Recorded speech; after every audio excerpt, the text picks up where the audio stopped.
السلام عليكم ورحمة الله. إن الحمد لله نحمده ونستعينه ونستغفره ونؤمن به ونتوكل عليه ونعوذ بالله من شرور أنفسنا ومن سيئات أعمالنا. من يهد الله فلا مضل له ومن يضلل فلا هادي له وأشهد أن لا إله إلا الله وأن محمدا عبده ورسوله الذي أرسله بالحق بشيرا ونذيرا وداعيا إلى الله بإذنه وسراجا منيرا. فقد قال الله تعالى في كلامه المجيد وفي الفرقانه الحميد: أعوذ بالله من الشيطان الرجيم.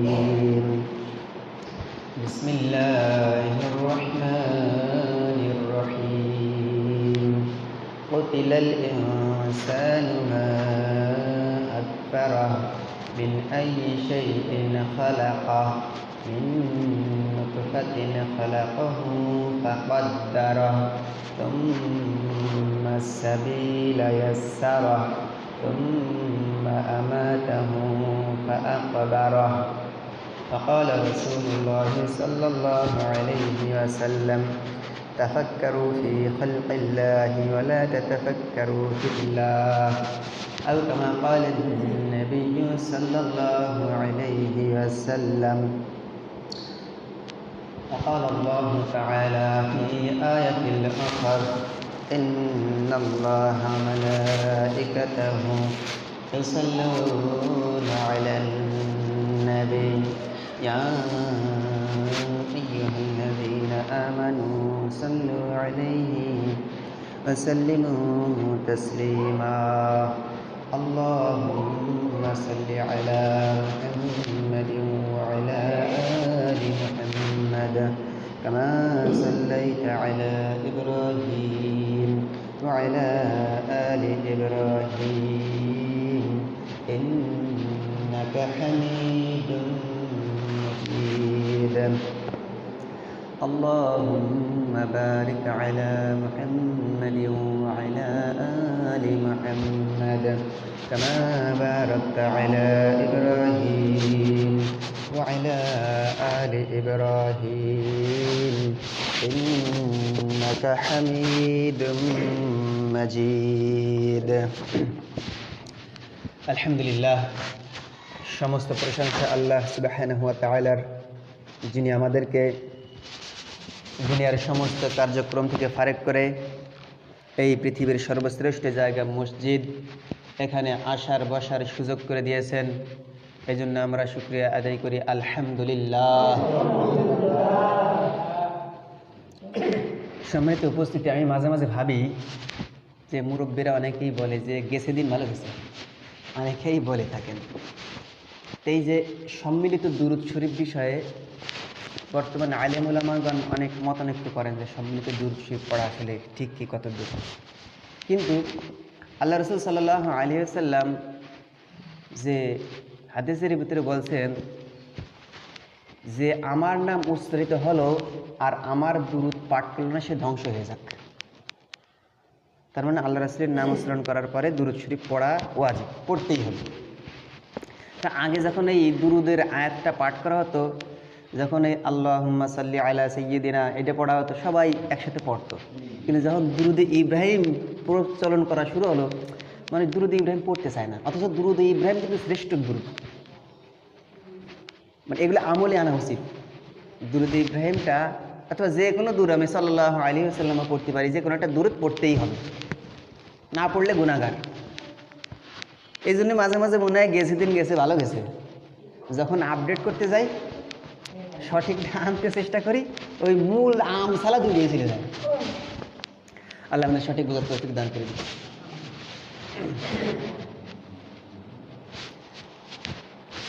সম্মানিত উপস্থিতি, আজকে আপনাদের সামনে কোরআনের কিছু আয়াত তেলাওয়াত করেছি, একটা হাদিস পাঠ করেছি। এই বিষয়ে কিছু কথা আমরা শুনবো, ইনশাআল্লাহ আলোচনা করব।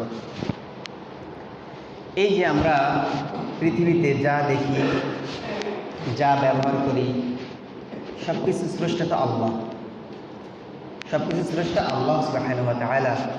আমরা যা খাই, যা দেখি, যা ব্যবহার করি, আসমান, জমিন, চন্দ্র, সূর্য, পাহাড়, পর্বত, এই যে স্বামী স্ত্রী, আত্মীয় স্বজন, সব কিছুই কে দিয়েছেন? আল্লাহ সুবহানাহু ওয়া তাআলা। এই যে আল্লাহ সুবহানাহু ওয়া তাআলা দিয়েছেন, আল্লাহর সৃষ্টি জগৎ, অসংখ্য সৃষ্টি আল্লাহ সুবহানাহু ওয়া তাআলা সৃষ্টি করে রেখেছেন। এটা কাদের জন্য? মানুষের জন্য। এই যত সৃষ্টি, সব কিছু সৃষ্টি করেছেন আল্লাহ সুবহানাহু ওয়া তাআলা মানুষের জন্যে। আর মানুষকে সৃষ্টি করেছেন আল্লাহ সুবহানাহু ওয়া তাআলা তার ইবাদত করার জন্য।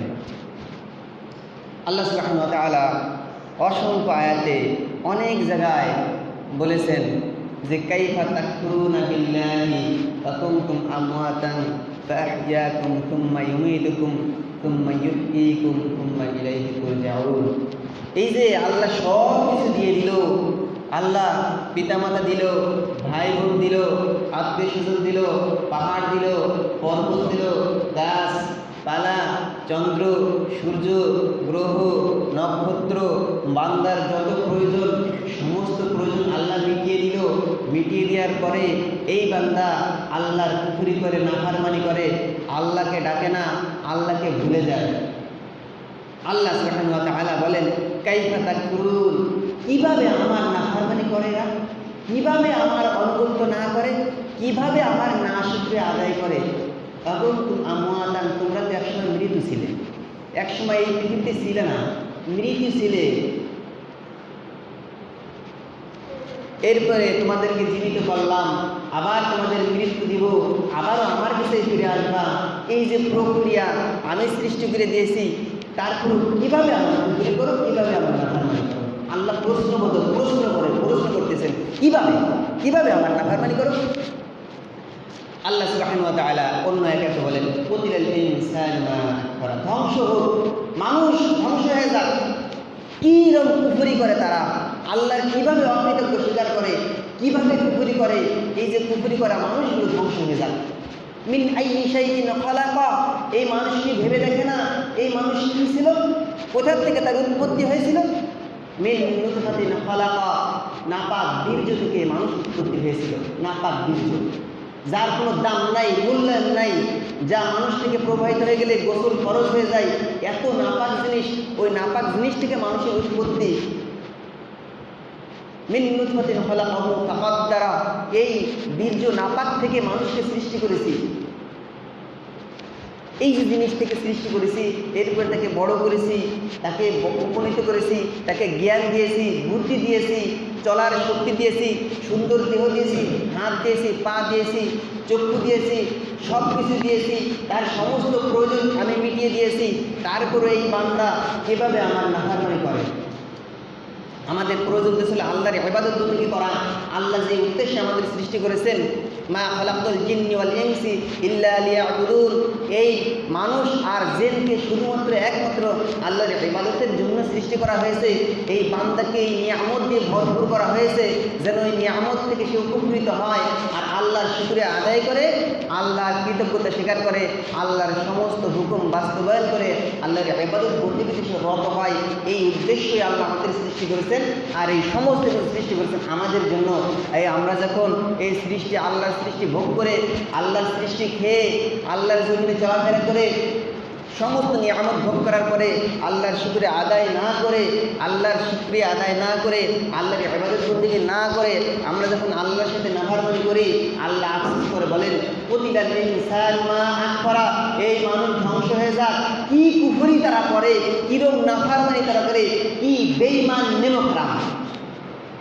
এই নেমক হারাম মানুষ, আমরা এই নেমক হারাম হয়ে গেছি। আল্লাহ তাআলা বলতেছেন আমরা বিভিন্ন বাড়িতে যাই না বেড়াইতে, বেড়াইতে যাওয়ার সময় খাবার দেয়, পরিবেশন করে, খাবার দেওয়ার সময় যখন লবণ দিতে ভুলে যায় তখন লবণের বাটি আরেকজন আগে এনে দেয়, সুন্দর লবণ বাটি এনে দেয়। আইনে দেওয়ার পরে আপনি তার খাবার খালেন, সুন্দর লবণ দিয়ে খাইয়ে লবণের বাটিটা ভাঙিয়ে দিয়ে চলে আসলেন, তাহলে এটারে কী কয়? নিমক খান। নিমক ব্যাখ্যাটা হচ্ছে লবণের খাইয়ে লবণের বাটি ভাঙিয়ে দেওয়া। নিমক সর্দি, নিমক দ্বারা সে কস্তি লবণ খায়, লবণের বাটিটা ভাঙিয়ে দিয়ে দেয়। আর আমরা বান্দারা কী করি? আল্লাহর নিয়ামত সব ভোগ করি, ভোগ করার পরে আল্লাহর হুকুম বাস্তবায়ন করি তো না, করি না। যদি কোনো মানুষ আল্লাহর হুকুম বাস্তবায়ন করতে চায়, কোরআনের আইন বাস্তবায়ন করতে চায়, অপর কিছু কিছু মানুষ আছে তার বিরোধিতা করা শুরু করে। আছে না এরকম? বাংলাদেশের ইতিহাসে আছে না? বাংলাদেশে যখন বাংলাদেশ স্বাধীনতা অর্জন করার পরে ডক্টর কামাল সংসদ লেখলো, তখন তো কোরআন বিরোধী সংসদ ছিল, সংসদে কোনো বিসমিল্লাহ ছিল না। যখন পরবর্তীতে জিয়াউর রহমান ক্ষমতা আসলো, সংসদে বিসমিল্লাহ লেখলো। এরপরে যখন আবার এই আওয়ামী লীগ সরকার ক্ষমতায় গেল, আবার বিসমিল্লাহ টাউট হয়ে গেল। কথা ঠিক না? তাহলে এই কি কুফরি, কি নাফরমানেরা, কি নাফরমান এরা! নিজেরা আল্লাহর ইবাদত বন্দেগী করে তো না, করেই না। আবার যদি কেউ কোরআনের আইন বাস্তবায়ন করতে চায়, সংসদে নিতে চায়, কোরআনের আমল করতে চায়, তাও তারা করতে যায় না। এই জন্য আল্লাহ বলেন কুতিলাল ইনসান মা আকফারা, কি কুফরিটা করে, কি নাফরমানিটা করে, তারা তো এটাই পর্যন্ত ক্ষান্ত থাকে না, তারা এটা পর্যন্ত ক্ষান্ত থাকে না, তারা আরও আল্লাহর সাথে দুশ্মনী করার সৃষ্টি করে। তারা বলেন আল্লাহ বলতে কিছু নাই। বড় বড় মন্ত্রী পরিষদে হোল্ড করিয়া, রাষ্ট্র ক্ষমতা দখল করিয়া তারা বিভিন্ন ধরনের ইসলাম বিরোধী কার্যক্রম করা শুরু করে, নাস্তিকতা প্রমোট করে, নাস্তিকতা প্রমোট করে। তারা মুখে মুখে বলে ধর্মের কাজ আমরা করি, মুখে মুখে বলে আমরা তসবিহ তাহলিল করি, আমরা জিকির আজকার করি, নামাজ পড়ি, অথচ তাদের মদত পুষ্ট হচ্ছে আমেরিকা, তাদের মদত পুষ্ট হচ্ছে ভারত, তাদের কাজ হচ্ছে নাস্তিকতা। এই যে কুফরি তো নিজেরাই করলো, মানুষকে কুফরি করতে বাধ্য করতেছে। বিভিন্ন সময় বিভিন্ন নাস্তিকদের লেলায় দেয় কোরআনের বিরোধিতা করার জন্য, মুসলমানদের বিরোধিতা করার জন্য, আল্লাহ রাসূলের কুৎসা হত্যা করার জন্য। এদের একটা ফৌজি আছে, আমেরিকার টাকা খায়, ইন্ডিয়ার টাকা খায়, টাকা খেয়ে নাস্তিকতা প্রমোট করে। অথচ নাস্তিকতা একটা কোরআন, একদম কোরআন, একেবারেই পুরাপুরি। যখন বান্দা আল্লাহর সৃষ্টি জগৎ সম্পর্কে চিন্তা করে, তখন আল্লাহকেই পেয়ে যায়। আল্লাহ বান্দার যে কোনো একটা সৃষ্টি জগৎ সম্পর্কে চিন্তা করবে। আল্লাহ রাসূল সাল্লাল্লাহু আলাইহি ওয়াসাল্লাম বলেন, তাফাক্কারু ফি খালকিল্লাহি ওয়া লা তাতাফাক্কারু ফিল্লাহ। আল্লাহ রাসূল সাল্লাল্লাহু আলাইহি ওয়াসাল্লাম উম্মতদেরকে বলেন, ও উম্মতেরা, তোমরা আল্লাহকে নিয়ে চিন্তা করো না, চিন্তা করো আল্লাহর সৃষ্টি নিয়ে। আল্লাহ সুবহানাহু ওয়া তাআলা এই গাছপালা পাহাড় পর্বত সৃষ্টি করেছে। গাছপালা পাহাড় পর্বত একই জমিন, মাটি থেকে বিভিন্ন ধরনের ফসল ফলাদি সৃষ্টি করা হয়।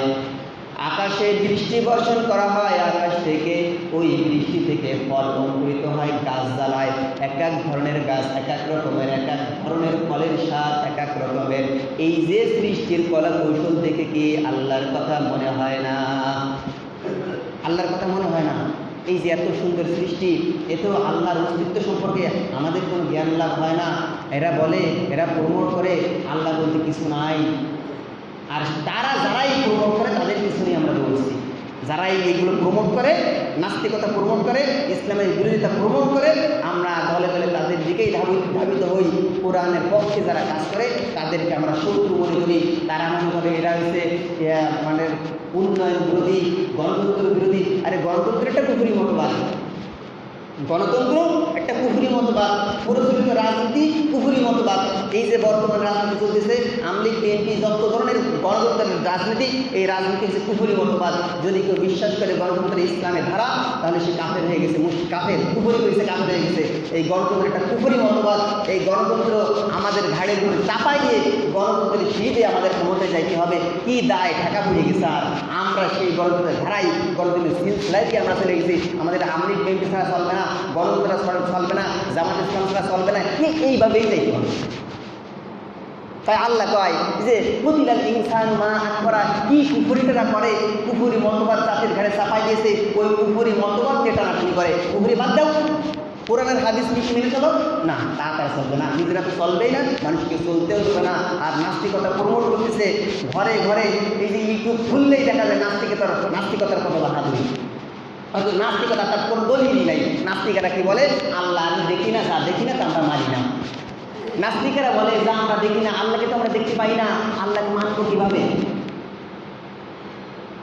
হযরত নু'মান ইবনে সাবিত, আবু হানিফা রাহমাতুল্লাহি আলাইহি, এরকম নানান ধরনের মনীষীরা, এই ধরনের ফাকরা নাস্তিক উদ্ভট পাগল মাতাল যারা ইসলামের বিরোধিতা করে, আল্লাহর বিরোধিতা করে, তাদের সাথে বিভিন্ন ধরনের মুনাজারা তারা করেছিলেন। একবার এক নাস্তিক ইমাম আবু হানিফা রাহমাতুল্লাহি আলাইহি বলেছিলেন, আপনার সাথে আমি ডিবেট করবো। নাস্তিকেরা কথাই ডিবেট করবে কার সাথে? যার কোনো জ্ঞান নেই তাদের সাথে ডিবেট করবে কার সাথে? যাদের কোনো জ্ঞান নাই, কোরআন হাদিসের কোনো জ্ঞান নেই, তাদের সাথে করে ডিবেট। যারা অগাধ পাণ্ডিত্যের অধিকারী, তাদের সামনে আসলে প্যান্ট খুলে যায়, ভিজে যায়। আর সেই নাস্তিকতার পিছনে আমরা দৌড়ি। ইমাম আবু হানিফা রাহমাতুল্লাহি আলাইহিকে এক নাস্তিক আহ্বান করেছিল, ও ইমাম আবু হানিফা, তুমি আমার সাথে ডিবেট করো। ওই নাস্তিক খ্রিস্টান, ইহুদি, এই ধর্ম পণ্ডিতদেরকে বিভিন্ন মুনাজারায় বিতর্কে পরাজিত করার পরে সে বলে কি, আমি কি আর কি হনু হয়ে গেছি, আমি তো নাস্তিকতা প্রমোট করতেছি, আল্লাহ বলতে কোনো কিছু নাই, ধর্ম বলতে কিছু নাই, আমার সামনে আর কে দাঁড়াবে? আমার মতো জ্ঞানী বুদ্ধিজীবী খ্রিস্টান পাদ্রীরা পারলো না, ইহুদি পাদ্রীরা পারলো না, আর মোল্লারা কাঠ মোল্লা কি আমার সাথে টিকতে পারবে নাকি? ও নু'মান ইবনে সাবিত, ও ইমাম আবু হানিফা রাহমাতুল্লাহি আলাইহি, তুমি যদি পারো আমার সাথে ডিবেট করো। ইমাম আবু হানিফা রাহমাতুল্লাহি আলাইহি নাস্তিকের ডিবেটকে গ্রহণ করিয়া নাস্তিককে বলল, হ্যাঁ তোমার সাথে আমার কথা হবে। নির্ধারিত টাইম ডেট দিয়ে দিল। নাস্তিক উপস্থিত হয়ে গেল, বিভিন্ন ধরনের মানুষজন সমাবেশে জমায়েত হয়ে গেল, সমাবেশে জমায়েত হয়ে গেল, নাস্তিক উপস্থিত হয়ে গেল। ইমাম আবু হানিফা রাহমাতুল্লাহি আলাইহি তার ডিবেটে অংশগ্রহণ করেন না, নির্ধারিত সময় পার হয়ে গেছে, ইমাম আবু হানিফার কোনো খবর নাই। কিছু সময় অতিক্রান্ত হওয়ার পরে ইমাম আবু হানিফা রাহমাতুল্লাহি আলাইহি হাজির হয়ে গেছে সমাবেশে ডিবেটের উদ্দেশ্যে। নাস্তিক ইমাম আবু হানিফা রাহমাতুল্লাহি আলাইহিকে বলেন, ও ইমাম আবু হানিফা, তোমার সাথে কি ডিবেট করব? তোমার তো সময়ের কাণ্ড জ্ঞানী তোমার নাই, তোমার সাথে কি কথা বলবো? তোমার তো সময়ের জ্ঞান, কথা দিয়ে কথা রাখো না, সময়ের জ্ঞানই তোমার নাই, তোমার সাথে কি কথা বলবো? ইমাম আবু হানিফা রাহমাতুল্লাহি আলাইহি বলেন, ও ভাই, আমার কথাটাকে একটু শোনো, কিসের লেগে আমার দেরি হয়ে গেল? আমি যখন এই সমাবেশে আসবো, তোমার সাথে ডিবেট করার জন্য আসবো, আমি আসি, মাঝে একটা নদীতে দাঁড়াই আছি, কোনো নৌকা নাই, মাঝি নাই, কিভাবে আমি পার হব? হঠাৎ করে চিন্তা করতে করতে দেখি একটা ফল আমার সামনে এসে পড়লো, সাথে সাথে একটা গাছ জ্বালা গেল, গাছটা তাড়াতাড়ি বড় হয়ে গেল, বড় হয়ে যাওয়ার পরে সাথে সাথে একটা করাত চলে আসলো, করাত আসার পরে একটা গাছকে তক্তায় পরিণত করে দিল, এরপরে একটা হাতুড়ি আসলো, আইসে ওই তক্তাকে জিনেরি প্যারাট দিয়ে হাতুড়ে টক টক টক টক করে বানাইয়া একটা নৌকা বানাই ফেলল। এরপরে নৌকা বানানো হইয়া গিয়া নদীর ভিতরে নৌকা নেমে গেল। এরপরে আমি নৌকায় উঠলাম, মাঝি ছাড়া নৌকা আমাকে এপারে পার করে দিল। এই যে প্রক্রিয়া হলো, এই প্রক্রিয়া হওয়ার জন্য আমার এই দেরিটা হয়েছে। নাস্তিক বলে, এত বড় পাগল মাতাল উন্মাদের সাথে কিভাবে আমি ডিবেট করব? এই কোনোদিনও সম্ভব দেখে একটি ফল থেকে তাড়াতাড়ি বড় গাছ জন্মে যায়, গাছ বড় হয়ে যায়, মিস্ত্রি ছাড়া করার একা একা গাছকে কেটে কেটে তক্তা বানায় ফেলে, মাঝি ছাড়া কিভাবে নৌকা পার করে? এরকম উন্মাদ মাতালের সাথে কিভাবে ডিবেট হবে? ইমাম আবু হানিফা রাহমাতুল্লাহি আলাইহি নাস্তিককে বলেন, ভাই, আমি কি পাগল নাকি তুমি পাগল? ও ভাই, একটু চিন্তা করে দেখো, মাঝি ছাড়া নৌকা যেমন পার হওয়া যায় না, মিস্ত্রি ছাড়া যেমন গাছ কাটা যায় না, মিস্ত্রি ছাড়া যেমন নৌকা বানানো যায় না, এই যে ভূমণ্ডল, নবমণ্ডল, সাত আসমান, সাত জমিন, পাহাড়, পর্বত, নক্ষত্র, গ্রহ, এই নক্ষত্র স্রষ্টা ছাড়া কিভাবে সৃষ্টি হইল?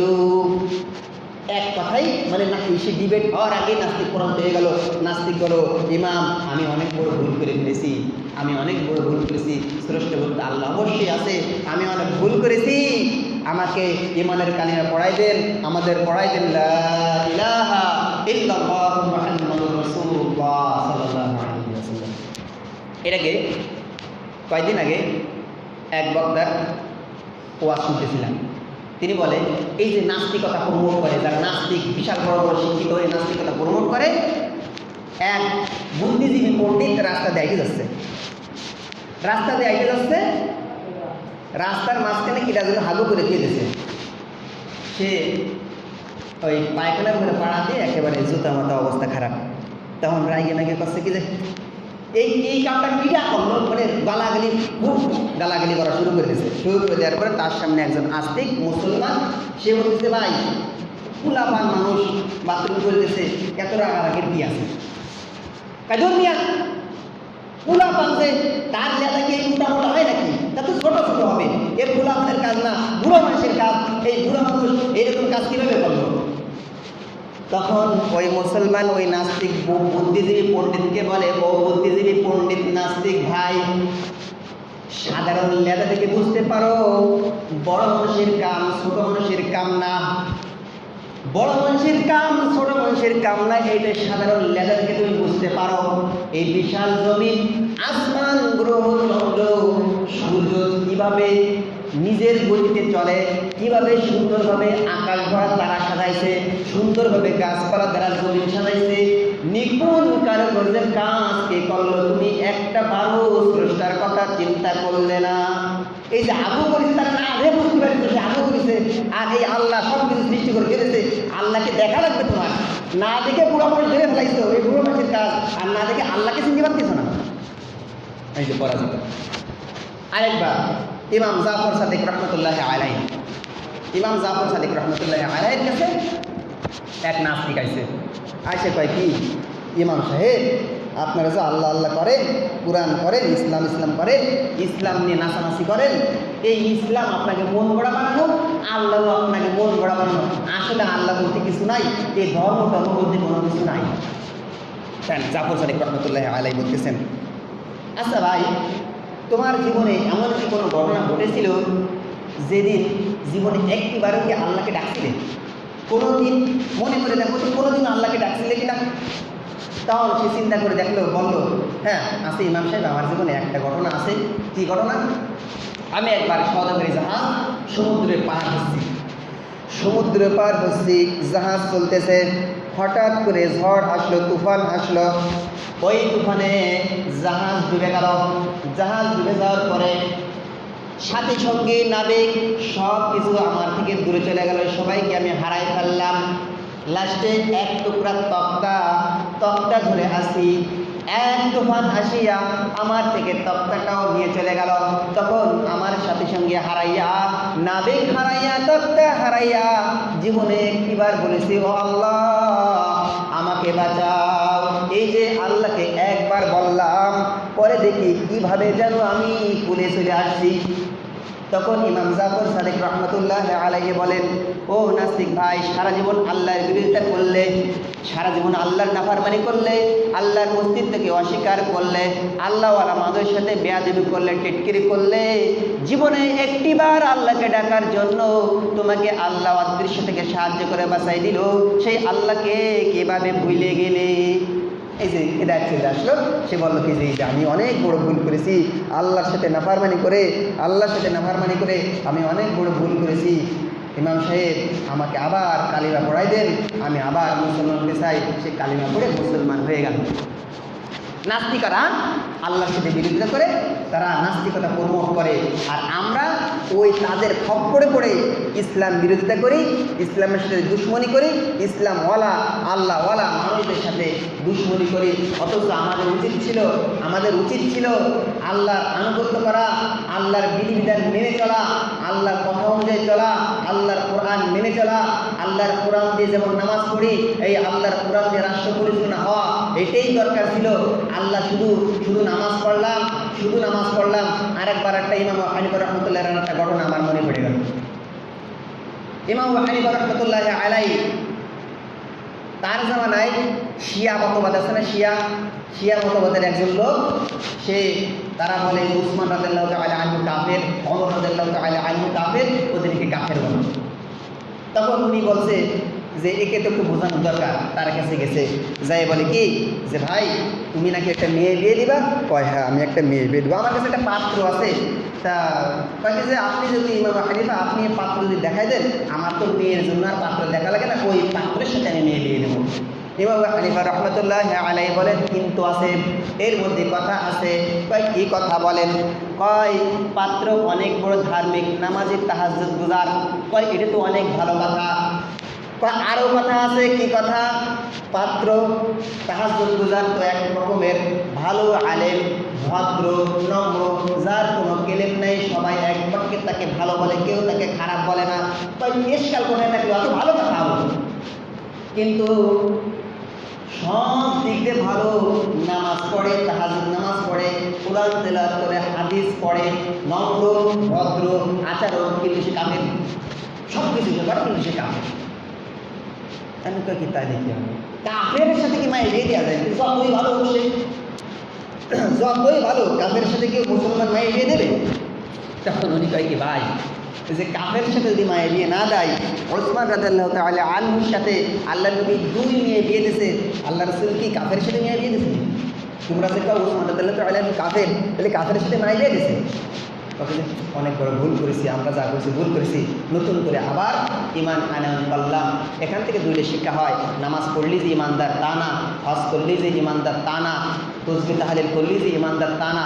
ইমান হচ্ছে আলাদা বিষয়, ইমান হচ্ছে আলাদা বিষয়। সেই ইমান আমাদের জানতে হবে, শিখতে হবে, মানতে হবে। ইমান আমাদের জানতে হবে, মানতে হবে, শিখতে হবে, সেই অনুযায়ী আমল আমাদের করতে হবে। আল্লাহ সুবহানাহু ওয়া তাআলা আমাদের দেশকে, পুরো জাতিকে নাস্তিকতার মহান কালো থাবা থেকে আমাদের মুসলিম উম্মাহকে হেদায়েত দান করুন, আমাদের উম্মতদেরকে ওই কালো থাবা থেকে আমাদেরকে বাঁচায় দিক। আল্লাহ সুবহানাহু ওয়া তাআলা এই তৌফিক আমাদের দান করুন, আমরা যেন কোরআন অনুযায়ী, হাদিস অনুযায়ী পুরো আপাত মস্তক পুরো জিন্দেগি পার করতে পারি, সেই তৌফিক দান করুন।